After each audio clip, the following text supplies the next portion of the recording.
All right, welcome in. Cube Show Podcast, a college football podcast. Usually comes to you on Sunday.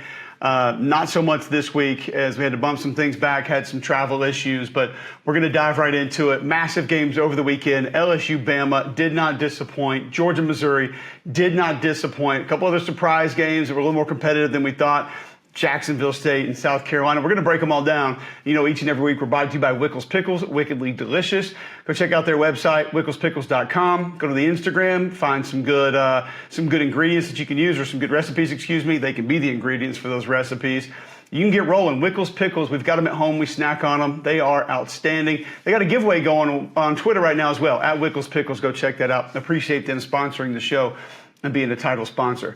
All right, I was in Starkville, Mississippi over the weekend. They had Kentucky, stayed out at Old Waverly. Pretty cool being out there. They do a good job at that place. Ate dinner out there, nice restaurant, good people. Fun to kind of get away a little bit and feel removed from everything in such a busy time of the year. But I tell you, the game was a little bit strange when you think about just kind of what it was and how it went. I'm not sure exactly what I expected, but Kentucky gets the win 24-3. And talking to Zach Arnett, you know, I think he still has confidence in his team and what they can be. Will Rogers apparently has practiced and thrown, but no real timetable on when he's going to be back. So Mike Wright is your quarterback. Now, that means you're going to be a little more run heavy. Try to find some balance. Xavier Thomas was that guy last week. Couldn't get him going this week, even though Kevin Barbay, the OC, told us that they had designed touches for him. Tulu Griffin, not enough touches in my opinion. I think he needs 12 to 15 a game. He's that kind of a player. And I saw Tulu a couple of times visibly frustrated during the course of that game. You get a 20-play drive early and you come away with 3 points. It's just not enough. Pick six, really, I thought by Kentucky kind of it really ended any hope that Mississippi State had to win this game. I still think the defense played hard. You saw some guys up front make plays, do some good things. And it was a cool visit with Mike Wright. Don't get me wrong, great personality, loved the kid. Said when he left Vanderbilt, it had nothing to do with football. It just wasn't for him anymore. Looking for something new. Talked about his relationship with Barbay. Talked about how he knew Will Rogers from the Manning Academy and some other different things. Big reason why he went there. But you know, he's a more mobile quarterback. He's not going to give you a lot of balance in the passing game. Footwork needs to improve a little bit more. And with no Woody Marks and no Will Rogers, I think they're a very different team. Now, defensively, I thought Bookie still got after it. Jet Johnson, I'm just going to go ahead and say it. I think Jet's the most underrated player in the league. He makes more tackles in space that if he would not have made those tackles are going to go for big gains than anybody I've seen in the Southeastern Conference, maybe the last 2 years. He saves a lot for that football team. But this is one where they just got bogged down, and Kentucky's defense did a nice job. I thought 97 up front did a pretty good job for Kentucky. Mentioned 54 with that pick six. That was the big play in bouncing back from last week as well, which I didn't think he had as good of a game. Didn't see much of Oxendine. I don't think he went in this game. He was questionable whether he was going to go. I thought the safeties did a really good job coming down, playing physical for Kentucky as well, because we were going to need them in run support with how they were going to operate up front. Just overall, I thought a solid plan. Wasn't very high risk. The run game not dominant. Got it going a little bit late when you needed it. And I tell you, the thing I came away with, maybe more so than anything else in this game, is the escapability of Devin Leary. I thought just him being able to get away from the rush, even when guys got their hands on him, like he was able to move away, keep a play alive, or just throw the ball away and not take a sack. Pretty impressive portion of his game that I'm not really sure I knew existed, at least to that extent. So it was impressive to see that from him. And Kentucky gets bowl eligible. First win in Starkville in a long time. Haven't had a lot of success there, so that's big for Coach Stoops and his group. I don't know what to make of this Mississippi State team right now. You're sitting there at 4-5, still have a chance to make a bowl game, but you've got to find some offense. You've got to find some balance, some rhythm, and create some of those explosive plays that you at least found a little bit of earlier in the season. All right, let's get to the big one right out of the gate. LSU and Alabama. What a game, what a matchup. Nobody disappointed here. Malik Neighbors making plays. Alabama did limit the freebies, though. That's one thing we talked about last week. He got one early, got one maybe on a crosser a little bit late, but did not give LSU receivers a lot of free chances to create explosive plays. They made that group work. That Alabama defense did, and I thought that was one thing that really changed a lot of that game. Love what they did up front as far as that Alabama defense, how they changed some things around. did a good job not allowing the edge defenders to get too far upfield. I mean, you visibly saw them get about even with the quarterback and stop and kind of retract back to try to keep him in the pocket. And Jalen still broke him down at times. I mean, he's an incredible runner. But nonetheless, Jayden Daniels goes 15 to 29, 219, 2 touchdowns, an interception. Malik Neighbors 10 for 171. Daniels ran 11 times for 163 yards and a touchdown. Yeah, he got knocked out of the game. It's part of it, and you got to figure out a way to continue to move the football. I'm not sure it matters because Alabama was moving the football up and down the field. A lot of that because of Jalen Milroe and what he did and how dynamic he was as a runner.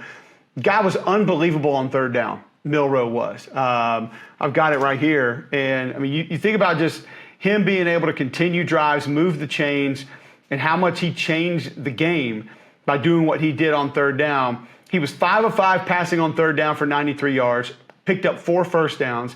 He ran the ball 6 times for 53 yards on third down and picked up 5 first downs. So, I mean, that's the difference in the game right there. A guy that can continue to move the chains, possess the football, put you in scoring position, help you get points. One of those rushes was a touchdown. And that's to me what was the difference for Alabama. I thought the offensive line had a pretty good day. Some of the pressures came late, and it was very evident to me that Milroe had been coached. I don't know what exactly the indicator was. If it was man coverage or if it was rushers upfield, or if it was a pressure off the edge, because he got a pressure off the edge one time, he takes one step up and then he's gone. Deliberate, decisive in getting out of the pocket. Another time it looked like he saw man coverage and he just left the pocket.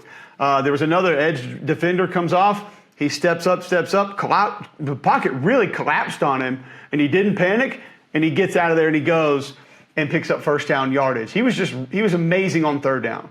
And I thought he did a good job climbing the pocket, looking to pass still, and then deciding to go definitively and hitting the gas. And then he's a dynamic runner that's going to make you pay. So, and Alabama got a little dinged up during the course of the game. Deontay Lawson had an ankle. I think Jalen Key had a quad where he left. And give Terrion Arnold credit. He goes over to Star and did a pretty good job for the majority of that game. You have to mix up your secondary against LSU. Nobody wants that. That's not easy. Dallas Turner, big game off the edge. That front one time where they went Quandarius Robinson, Dallas Turner, I think Aboigbe was at nose, and then you had Braswell down, and then Deontay Lawson walked up outside. So when they were empty, no backs or no tight ends for LSU, you basically had them go 5-0 protection. They're saying, hey, we got 5 lined up, 5 pretty good pass rushers. You're going to have to block them up. Better make a decision quick. And dropped a couple of them at times, but just different looks from Bama I really liked. Tommy Rees, a couple of different things. The split zone, so you run the zone play with the splitter coming flat across. Reed, quarterback, kept it, followed the splitter, which was Niblack. He wraps instead of splits and like walling off that defender, wraps, and then is able to reach that DB, and Milroe walks in for a touchdown. It's a cool play design that they haven't run a lot of this year, and I give Tommy Rees credit. There was also a 2-back with 19 in the backfield, so you put a receiver in the backfield, and they run lead duo, or duo with an insert, basically, from that receiver who leads the way. Just Tommy Rees had a few new wrinkles and did a few things. Obviously, the 4th down play where you had the back a little bit further removed. Instead of the sneak, you fake it to him, goes around, picks up first down yardage. Just a little extra creativity from Tommy Rees. I liked it. And again, I give the coaching staff credit, Saban, Rees, other guys on the offensive staff, of coaching up Jalen Milroe, how to leave the pocket, when to leave the pocket, but not necessarily just abandoning the passing game, because that decision-making is what led to him having all of that success. So I thought the LSU defense rushed upfield a little bit too much at times. Missed a couple of tackles. Defensive tackles, shoulders turn too much, so you can't play the run and play your gap. If your shoulders are turned, you're opening up run lanes. That was the problem. Usage of Harold Perkins, not bad, but felt like he could have impacted the game in some different ways. Thought 30, Greg Penn played a really good game for the LSU defense, but just not enough. As Alabama gets that win, they get to 8-1. LSU goes to 6-3 on the season. Missouri, Georgia, another massive matchup. And before I tell you about that, I'll tell you about Blue Delta jeans, custom denim, premium denim. You're going to love it. Best denim you'll ever have in your life. I had them on for Read and React tonight. You can check that out on the SEC Network at 6 p.m. on Mondays. They're custom fit for you, so you don't have to worry about being too baggy, too long, too tight. They are going to fit perfect, and they're flexible, comfortable, breathable. Blue Delta jeans, it's all I wear now. Thanks to Nick and those guys over there at Blue Delta. Go to BlueDeltaJeans.com. Christmas around the corner. You can go gift certificate if you want to for Blue Delta Jeans, BlueDeltaJeans.com. Georgia gets to win 30-21. They get to 9-0. Survive in advance at this point if you're Georgia. Honestly, I mean, just win your games and you're good. Mizzou goes to 7-2. Gritty performance. And we talked last week about it when we previewed it a little bit. Brady Cook, he pretty much had to be perfect in this game. I mean, he was going to have to be perfect. And, he made a big mistake trying to float it to the back. And obviously, Nazir Stackhouse picks it off. That ends up pretty much being it for Missouri. But the things that they did well, I thought Missouri rushed the passer well. Hopper was really good at linebacker. Darius Robinson off the edge was really good for Mizzou. They caused some problems. And it wasn't a comfortable day offensively for Georgia. They made it complicated. I thought the DBs, for the most part, did a pretty good job in coverage. Some of those throws to Ladd McConkey, I mean, those are quick throws. The one down the seam, obviously, that's one you'd like to have back. And listen, Ladd's pretty damn good. But I thought Missouri showed up. They matched most of the physicality with this Georgia football team, which not a lot of teams can do. It's just turnovers and a couple explosive plays for the Bulldogs. I thought Carson Beck was fantastic. I thought he did a nice job stepping up in the pocket, delivered some good balls. Did he miss a few down the field? Yes. I'm not going to nitpick that. I'm not going to sit there and look at that and say that, he's a bad quarterback or can't play because he misses a couple throws down the field. That's going to happen. You're not going to be perfect on those. Milton goes 9 for 44. Thought he ran really hard. I mean, he was a bulldozer when he was in there. Edwards goes 16 for 77. Consistent rushing attack, not really there. Attribute some of that to that Missouri defense. And I did feel like Bobo kind of went to, like if I'm Bobo's brain, what I felt like I saw was him saying, our best chance to win this game is with the drop back pass. Whether it's quick throws, catch and run, whether it's pass pro, we think we can be okay. Our quarterback being decisive, delivering good balls. I think he understood just running the football is probably not going to happen against this group. And it didn't feel as creative as maybe a couple did the last few weeks, like not as many moving parts, not as many different looks. But maybe that was something that he just thought, we want to decipher what the defense is, get into the best thing possible, and then we'll just run the play. But either way, it's a good win for Georgia. Cody Schrader, 22 for 112 and a touchdown. I'm telling you, man, like the stretch play was going late. And I still think overall it was a pretty good day for the Georgia linebackers. Dumas Johnson gets dinged up. Smile Munden, I thought, had a good game. But late, as the stretch started going a little bit, you saw him overrun it a little bit. You saw the backside get cut off, and Schrader had some cutback plays. So I think the offensive line for Missouri, sticking with it, continuing to run it, believing in it, trusting it, and Schrader trusting them, able to open some things up, just couldn't slam the door and couldn't find a way to get back into it. Cook goes 14 to 30, 212, a touchdown, 2 interceptions. The last one was just forcing it. We're not going to be mad at him about that one. He ran the ball 10 times for 39 yards. I liked the design quarterback runs early on, essentially to say, hey, Georgia, you have to defend this. It's going to be there. You have to do it. And he just, it wasn't enough. It had to be pretty much a perfect day for him, and he was going to have to be big. And just wasn't able to get it done. Javon Bullard interception. Tyke Smith, massive again for this Georgia defense. I mean, you see him in the backfield. You see him in coverage. You see him batting balls down. He had the pressure for that interception that Nazir Stackhouse got. And more of these guys for the Georgia defense, like Jalen Walker and Zion Lowe, continue to start showing up more and more. And it feels like we're going to get to the end of the year, and they're going to be pretty much set with guys who can be disruptive up front. Michael Williams had a couple nice plays. Seven had a couple big plays as far as affecting things, making things happen. You won't see it in the box score, but just redirecting plays, denting the pocket, making something happen as far as, somebody being uncomfortable in the pocket. So I just thought, listen, I mean, Tyke had a sack, had the hit on the interception, 7 tackles. But Missouri came in, they outrushed Georgia. They were better on third down than Georgia and didn't get a win. And I think this says a lot about the Georgia football team, finding ways to win, different ways to win, uncomfortable wins, kind of like what Ole Miss has been doing. And I love the uncomfortable wins because it means if things don't go exactly according to plan, you're still a dangerous football team. And I felt like that's kind of what we've learned about Georgia here the last few weeks. Speaking of Ole Miss, 38-35, they hold on against A&M. maybe made it a little bit uncomfortable on themselves because it felt like after that blocked field goal, that thing was over. Before the blocked field goal. Ole Miss hits that, all of a sudden, that's a massive swing. To get the 3, instead you go back with the 7 the other way, and you had the right guard on the field goal team, I think, just slipped and fell down. He got too far forward.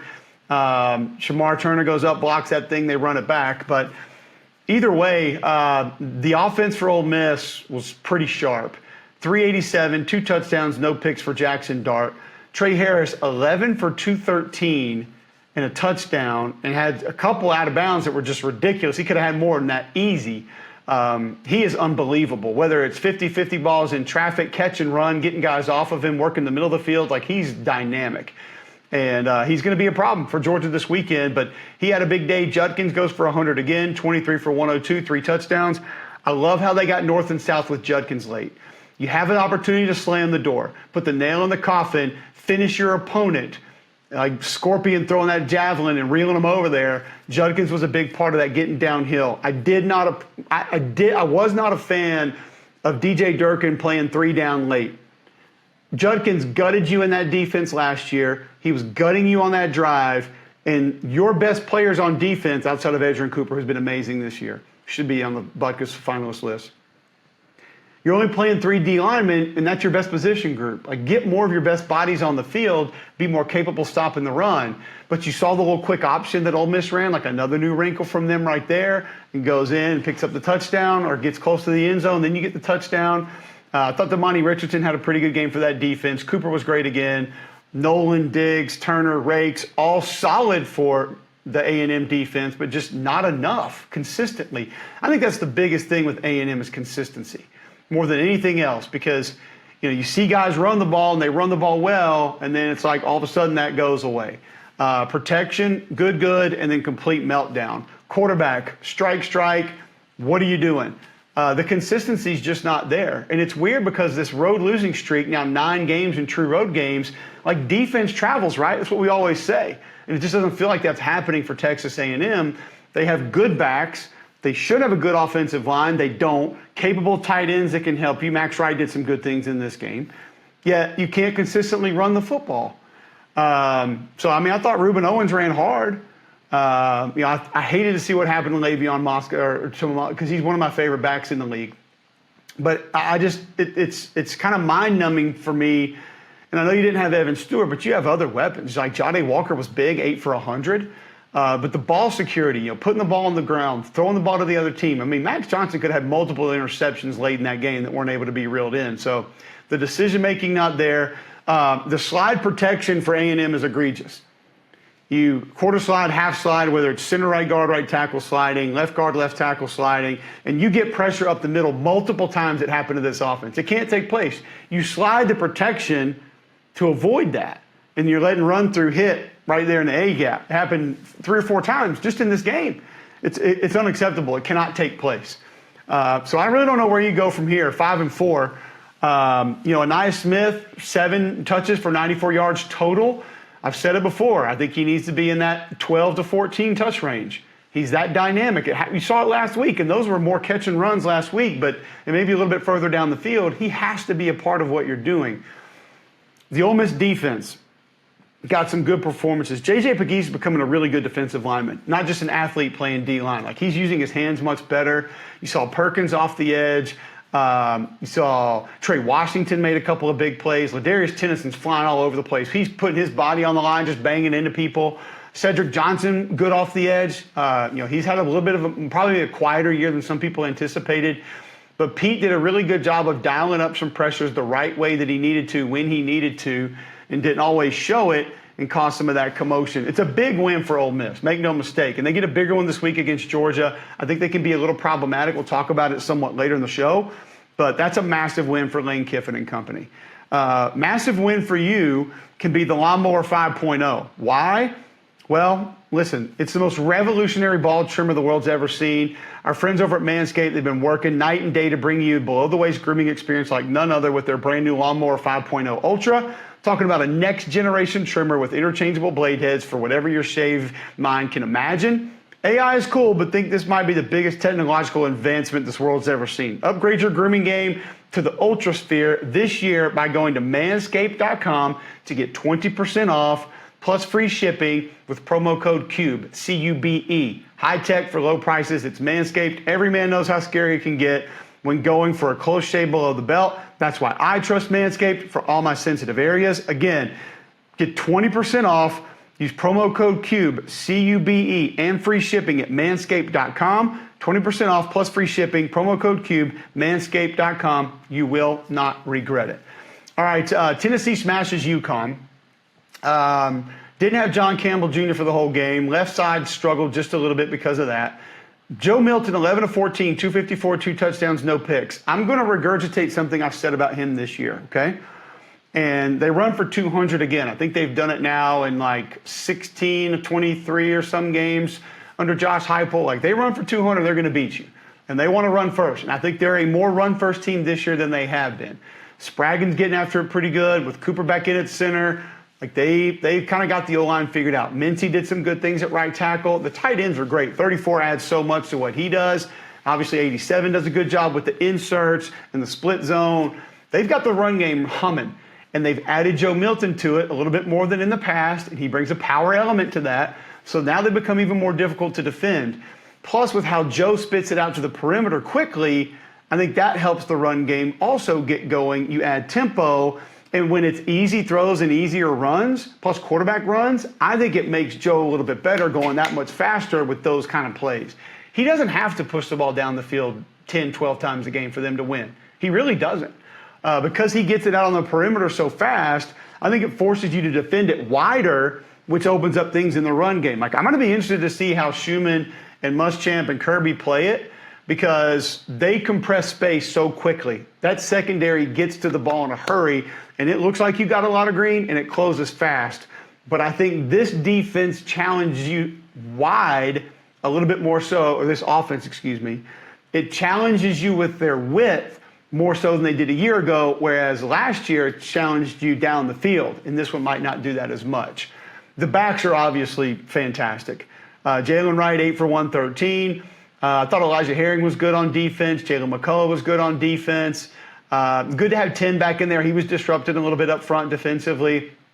And they didn't really have to do a whole lot. I mean, defensive touchdowns, you had that in this game. They handled their business. What do you say? Now you sit there 7-2 and you move on. And it's a Tennessee team that I think is going to be dangerous. I think they can cause some problems. Arkansas gets Florida 39-36. Had to have it. Happy for Sam Pittman. Because we love the guy. But, this is one that I think there are also some things inside of this win that you can build upon.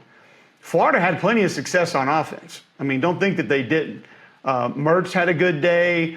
Receivers had a pretty good day. Obviously, we know what Pearsall is capable of doing. Eugene Wilson had a really nice day. Thought a little more ATN than Montrell in this one. Probably needed the burst, the speed, because that's a good defensive line. Landon Jackson was in the backfield causing problems. Those linebackers were flying around. Chris Paul Jr. was making plays. 28 was making some plays. But Florida was consistently able to find things. A lot of the misdirection, play action, the eye violations, worked at times. I just think that things sort of bogged down in the red zone and the consistency's not quite there. I think there's more consistency when the physical run game is there, which they didn't have as much of in this game. But I'll give Arkansas credit. You reinvented yourself a little bit offensively. You saw them spread the field a little bit more. So if you're not running the ball well, why would you compress things? You don't need H-backs, fullbacks, tight ends. Don't bring more attention to the ball when you can't push people around. I thought that had been happening a little bit too much. So now they spread it out, some empty sets, and even go empty motion the back end, which still gives you the numbers, and then add more quarterback run. Guys, this ain't hard.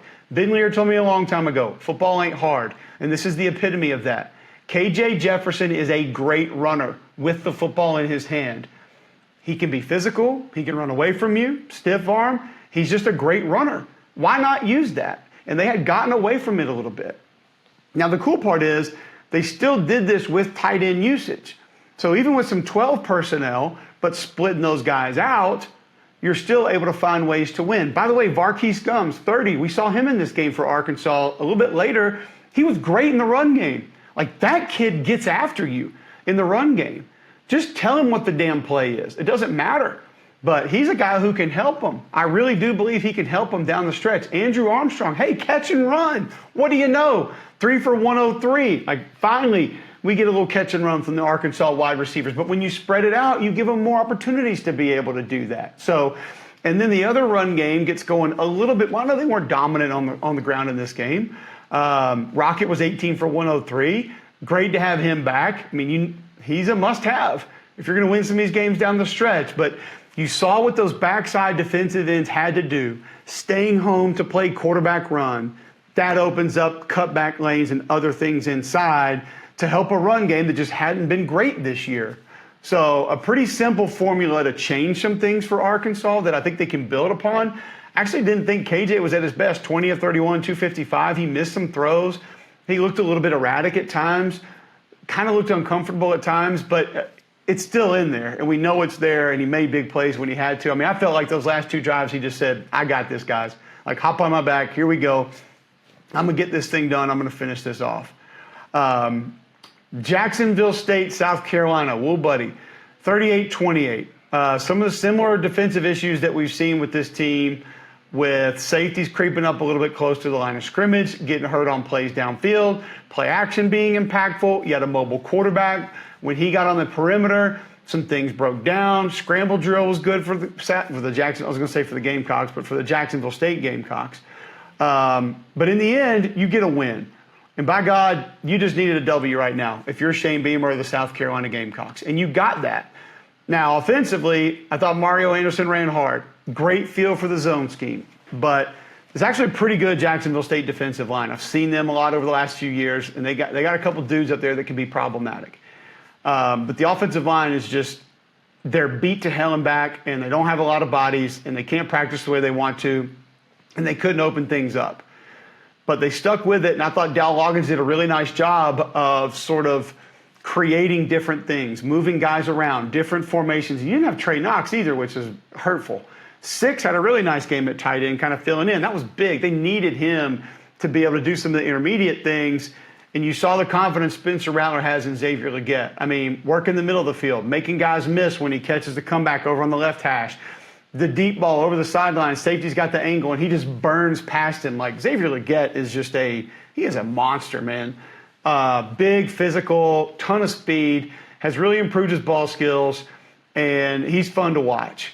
So, you know, I do think, I mean, listen, the interception late was massive. You get a pick six, you slam the door, you had to have it. But, I mean, there's a lot of I mean, Stone Blanton, give him credit for taking that thing in and taking it to the house. Debo Williams had a good game, 13 tackles. He was active. But still, you get guys out of position, second and third level, over pursuit. Those things have got to be cleaned up if you're going to have a chance to win any more games for the rest of this season.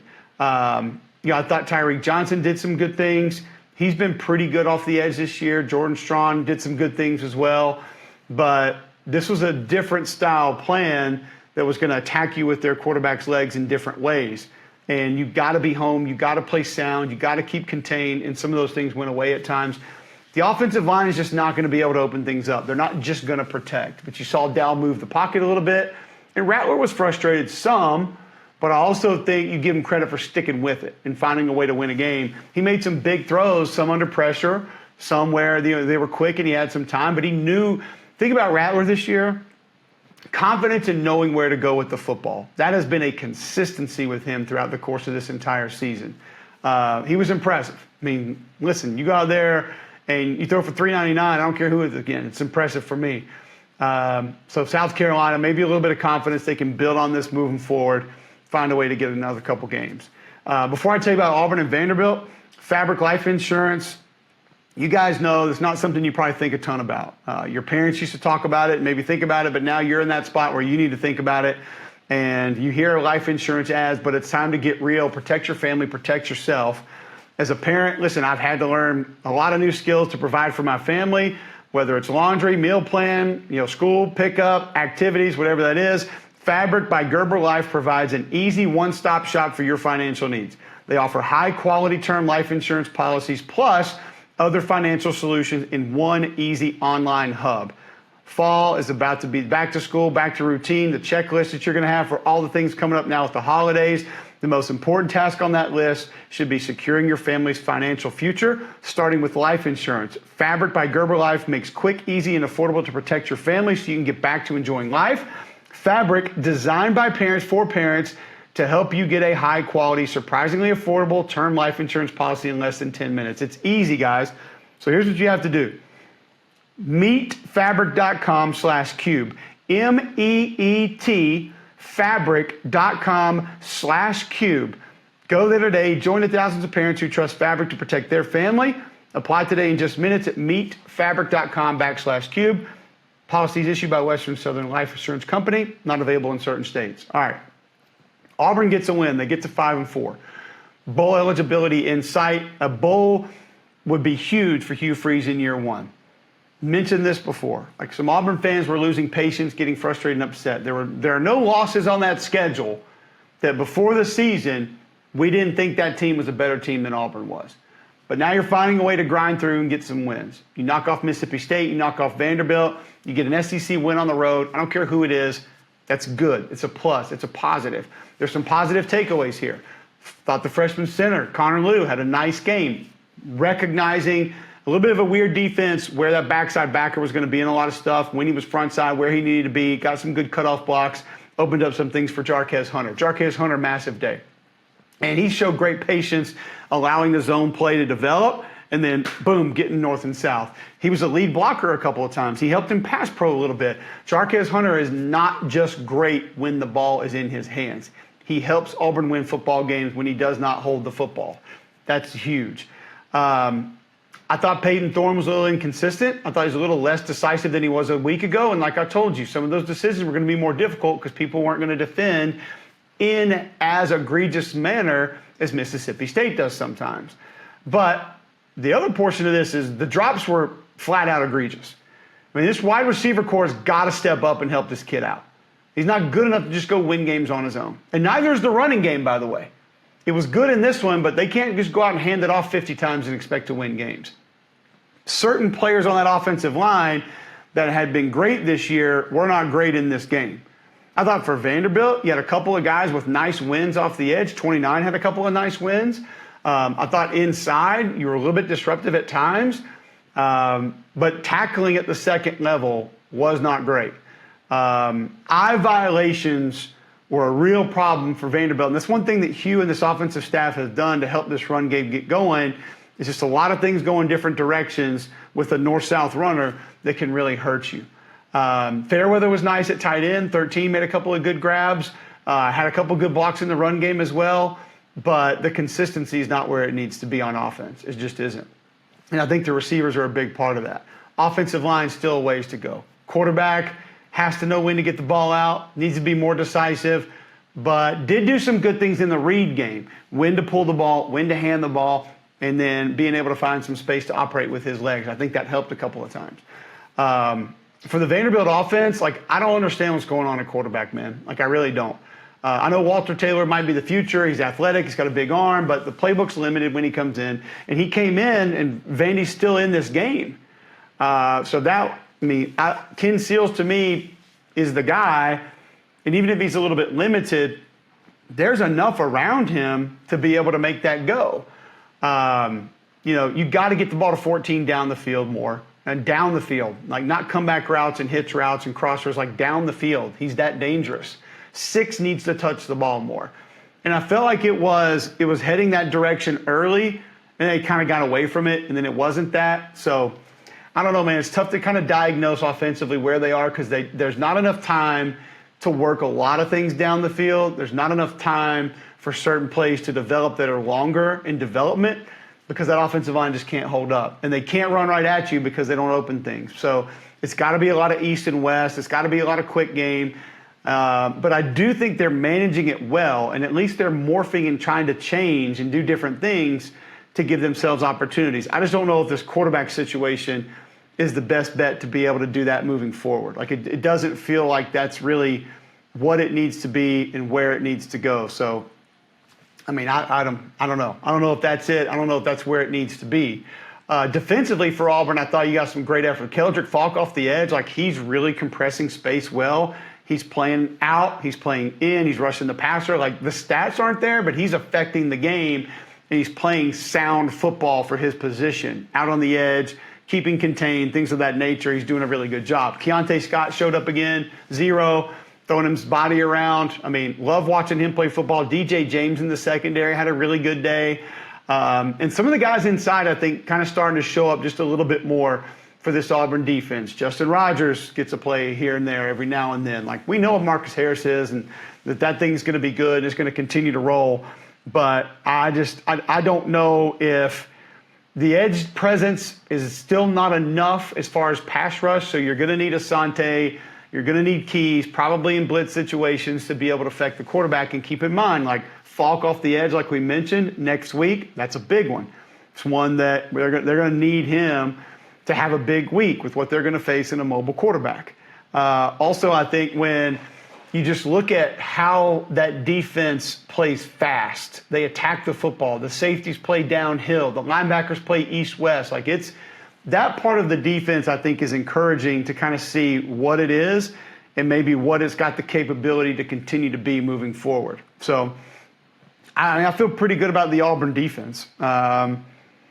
Got some good individual efforts, and in this totality, I thought you got a good overall effort. But either way, Auburn gets a win, and that's huge. You get an SEC win on the road, it's big. You know, you got that one 31-17, and for Vandy, you got to figure some out and be more consistent offensively. I don't really know what to say. Quick preview for next week's games. Remember, subscribe right here on YouTube, at Cube Show 61 on YouTube, at Cube Show Twitter, Instagram. Follow us there. Apple Podcast, Spotify, if you're going there, please subscribe, like, review. We always appreciate that. We appreciate all of our sponsors. Bama at Kentucky next week. Devin Leary, escapability would concern me. The capability of these receivers would concern me. Ray Davis, but Bama should win at the line of scrimmage on both sides of the ball. And like 97 for Kentucky can get after you. Like J.J. Weaver can get after you. They got dudes. Trevin Wallace is a problem at linebacker, but Bama should still win there, and I think they have to. Kroger Field's a little tougher place to play than people believe, but Bama should be the more physical team. And then just keep Jalen Milroe doing what he's doing, and I think you'll be fine. Vandy at South Carolina next week. I mean, this is one that both those teams need because they can both get it. I don't see Vanderbilt being able to trade punches with the South Carolina offense, even though they can't protect, and Vanderbilt's got a couple good pass rushers. South Carolina should be able to find some points, and Vandy's going to have to find a way to match it. Tennessee at Missouri. Better show up physically if you're Tennessee, because Missouri's going to get after you both up front on offense and defense. The way that Missouri tackles would be a concern for me. They can limit your explosive plays. Now, this may be a game where Milton has to hit one or two down the field, just because Missouri is physical enough and tackles well enough to limit those big runs. And if they continue to do that, and they're dedicating the bodies to do that, that's where you have to get a couple down the field. Auburn at Arkansas, another one they both really need. Concerned about the Auburn offense in that one. Landon Jackson and those guys up front, that Arkansas defensive front's pretty stout, and they're pretty good. They could be a problem in this game. You got a young freshman corner that's playing good football. Your linebackers, east and west, very good. So I don't know if the perimeter run game is going to be a good for Auburn in this one. Jarquez Hunter going to need to be big. And then offensively for Arkansas, you're going against a D-line that has been better and a group of active linebackers that's been better. But can Auburn stay disciplined, stay at home against the quarterback runs? That'll be the big question. Florida at LSU, I want to be on the call for that one. I'll be in the booth with Tom Hart. Excited about it, due to the rivalry aspect of it. I know it means a lot to a lot of people. I don't see LSU getting a ton of stops. I'll be very interested in the availability of LSU players in this game. And that's all I'm going to say about it, but we shall see. Florida should move the ball. Austin Armstrong has that defense playing aggressive.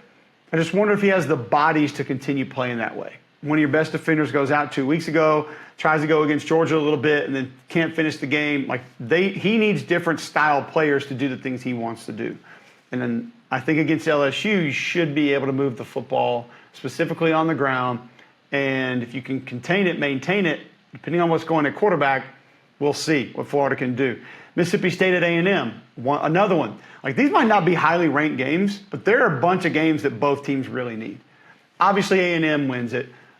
People starting talking about Jimbo and who'd be the next head coach at A&M. So from that perspective, he needs it. Same thing with Arnett. He's got to have it. Be interested to see what Mississippi State does at quarterback.